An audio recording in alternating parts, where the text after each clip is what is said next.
basihan natin yung, if we have to review the SONA starting in 2022 until now, kung meron tayong parang we have to sum it all or sum it up, meron tayong analysis, talagang we will come into conclusion na wala bang nangyari ito. Hindi man to totoo, wala man talagang nothing in his promise o in his promises starting with his persona na naging totoo. In fact, the opposite happened. Isa din po sa mga pinag-uusapan na online, itong ang nabanggit po o pangako o pahayag po ng Pangulo na possible ho daw by 2027 ay makakapaglunsad na tayo ng unang rocket launch.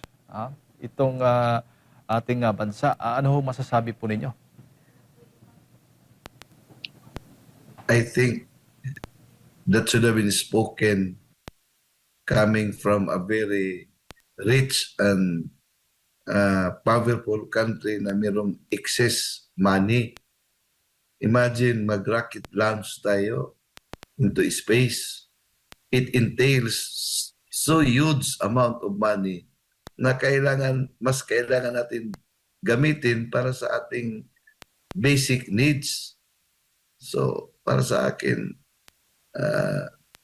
parang ang priority ay hindi maganda.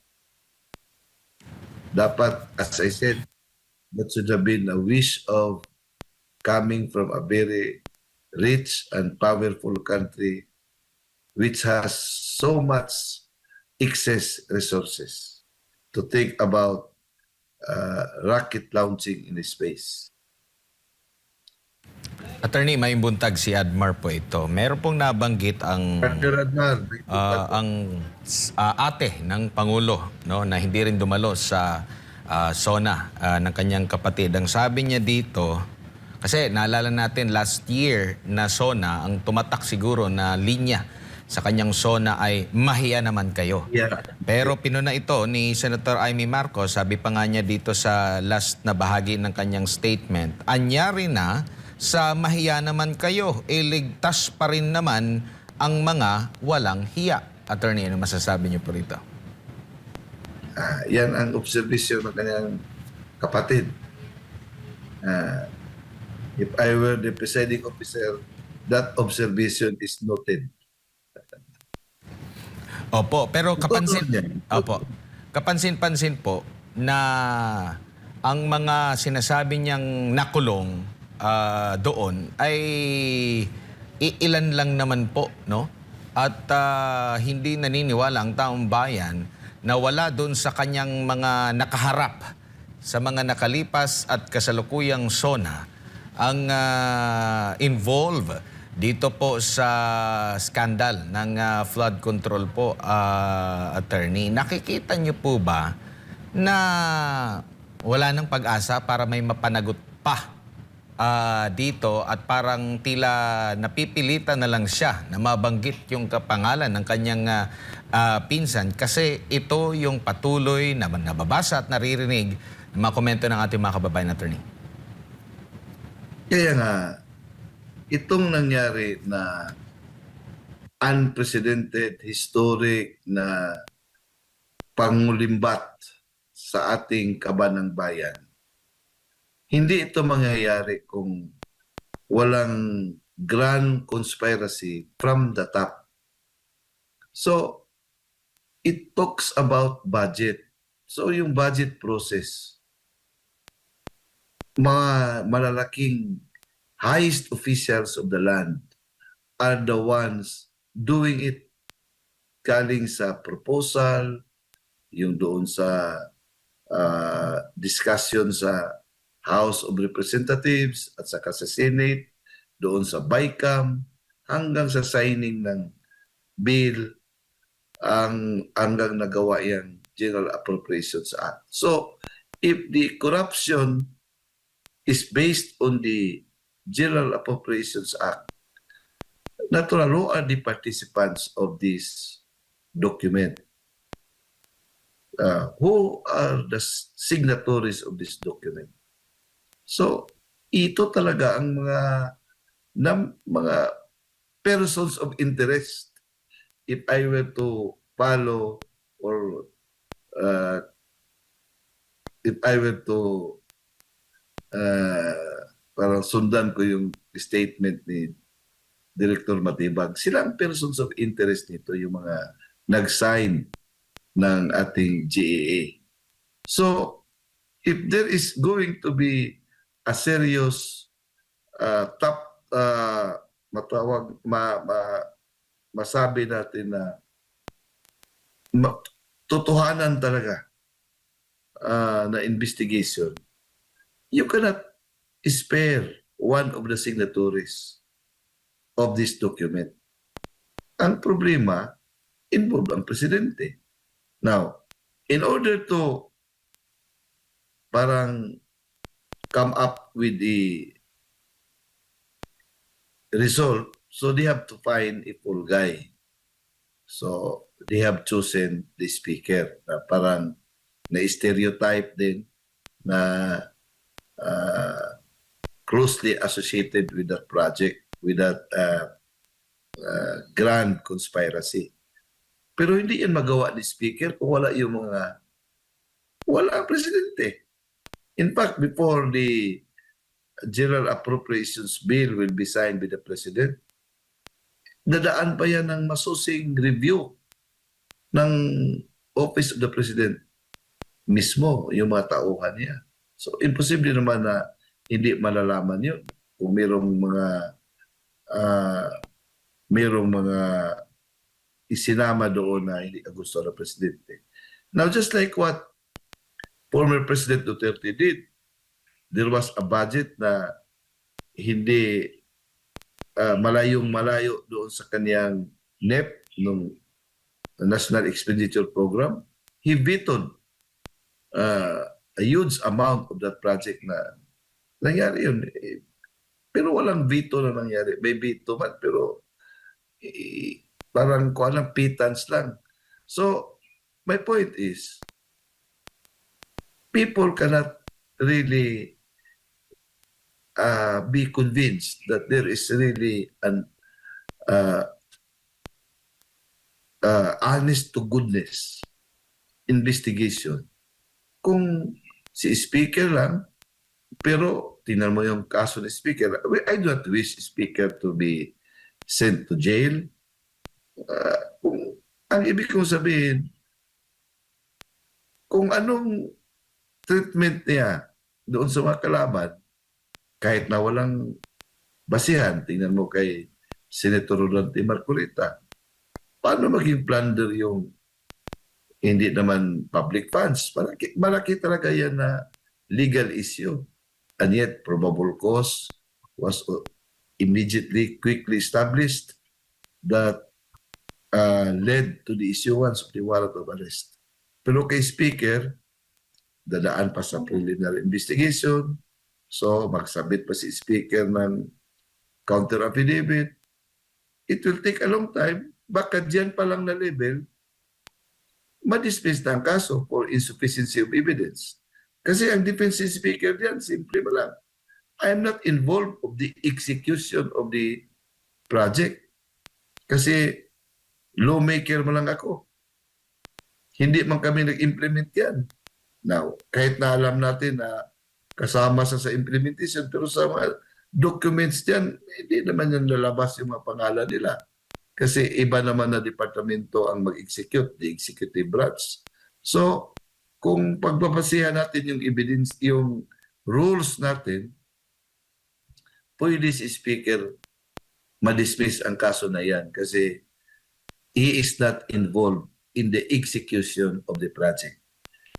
Even though if to the minds of the people, he is part of the conspiracy, but conspiracy cannot be proved by mere inference or by mere conclusion. Kailangan niya ng ebidensya talaga na within the conspirators themselves, merong magtitestify diyan na kasama si speaker. Pero kung speculation lang, hindi ma-establish yung conspiracy. Pero ang masama dito, yung mga rules natin ay are not evenly and fairly applied sa mga nasasaklal. Ibang klaseng rules ang i-apply doon sa mga political enemies, ruthless rules. Wala ng mga rules nga. Lahat na bending the law para lang mapunta doon sa bilangguan o yung detention center. Pero sa kasama, masinsinan yung due process. So, ito ang hindi mawala sa paningin ng taong bayan. Opo. Prof, doon sa Pac Silica Project, anong tingin po ninyo doon? Nabanggit din ho yan sa SONA. Well, I read something about it na it is destructive to our environment. Now, kuan masyado yan, Jade, highly technical, scientific yan. Pero ang tingin ko lang, bakit dito sa atin? And then, ang point ko, what's in it for us? Do we gain? Meron na tayong para sa atin dyan? Or is it given freely to yung operators? So, at saka what is this all about? Ang nabasa ko lang dito ay it will take a lot of our fresh water. So, kung yan ang mangyayari, yung cost of environment vis-a-vis yung benefit natin na meron ba yung presentation dyan. Kaya yung cost-benefit analysis. What's in it for us? Hindi pa yan malinaw na i-discuss ng ating gobyerno. Opo. Pero sa lahat po ng paksang nabanggit doon sa ikalimang SONA ng Pangulo, alin ho doon ang para po sa inyo ang good news? Good news, yung mga promises. Yung mga promises na para tayong, ang tingin ko dyan ay para bang daydreaming, parang ako, pinapatulog ko yung aking anak o yung aking apo, parang lullaby. I will tell a story about good things to come na para makatulog tayo. Makatulog yung anak natin. Yan ang parang tingin ko dyan.